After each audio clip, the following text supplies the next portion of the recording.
হানাফি, শাফিঈ, মালিকি, হাম্বলি যে মাযহাব তৈরি হয়েছে কেন? আমরা এই অঞ্চলের মানুষেরা হানাফি মাযহাব পেলাম কোত্থেকে? আবার মিশর এবং ওই অঞ্চলটা জুড়ে শাফি মাযহাব কেন? ইন্ডিয়াতে, কেরালাতে গেলে সেখানে শাফি মাযহাবের অবস্থান খুঁজে পাবেন। এশিয়া মাইনর এবং তুর্কিতে গেলে, তুরস্কে গেলে সেখানে দেখবেন হানাফি মাযহাব। হালাবের কিছু অঞ্চল হানাফি মাযহাব, মদিনার কিছু অঞ্চল এবং বিলাদে মাগরিব যেমন আলজাজায়ের বা Algeria, Mauritania, Libya, Morocco, Tunisia, স্পেনের কিছু অংশ, এখানে মালিকি মাযহাবের প্রভাব। এতগুলো মাযহাব হলো কেন? যেহেতু সময় স্বল্প, we can not cover all the aspects.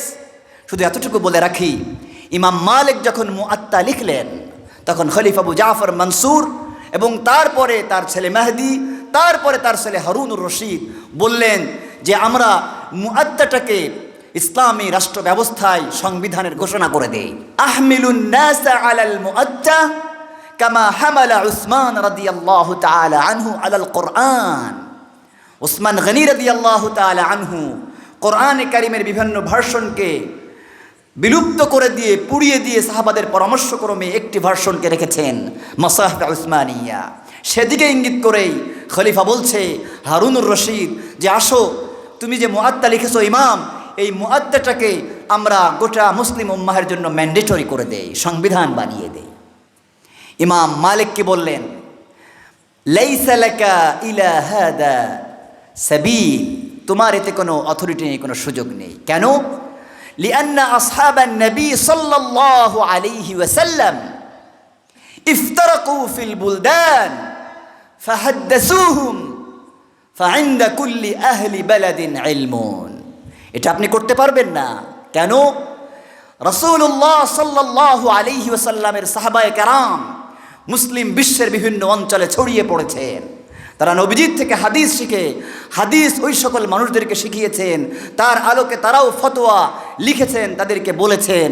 তাই মুসলিম বিশ্বের আনাচে কানাচে যেখানে যেখানে সাহাবায়ে কেরামরা গিয়েছেন, তাদের থেকে শিক্ষা গ্রহণ করে ওই অঞ্চলের সাহাবায়ে কেরামদের থেকে তাবেঈন, তাবেউত তাবেঈন, আইম্মায়ে মুস্তাহিদিন, ওই সাহাবাদের থেকে পেয়ে জ্ঞানের একটা বিশেষ ধারা তৈরি করেছেন, যা পরবর্তীতে এসে হানাফি, শাফি, মালিকি, হাম্বলি মাযহাব নামে আমাদের পর্যন্ত এসে পৌঁছেছে। সুতরাং ইমাম মালিক বললেন প্রত্যেকের কাছে ইলম রয়েছে, তার ইলম তার কাছে থেকেই তারা যা শিখেছে এটার উপরে তাদেরকে থাকতে দিতে হবে। সুবহানাল্লাহ। অন্য একটা বর্ণনাতে এসেছে ইন যাহাবতা তুহাউইলুহুম ইলা মা লা ইয়ারিফুনা মিম্মা ইয়ারিফুন রাআউহু কুফরান। অথচ ইমাম মালিক রাদিয়াল্লাহু তাআলা আনহু তার মুআত্তাতে যে মতগুলো তিনি জমা করেছেন, বলেছেন এটা তার কাছে সবচেয়ে শক্তিশালী মত। তাহলে খলিফা যেই পথের দিকে আহ্বান করছেন, ইমাম মালিকের কাছে সেটি একটু শক্তিশালী মত। তারপরে তিনি কি বললেন? না, ই ক্যান্ট ডু দ্যাট, এটা করা যাবে না।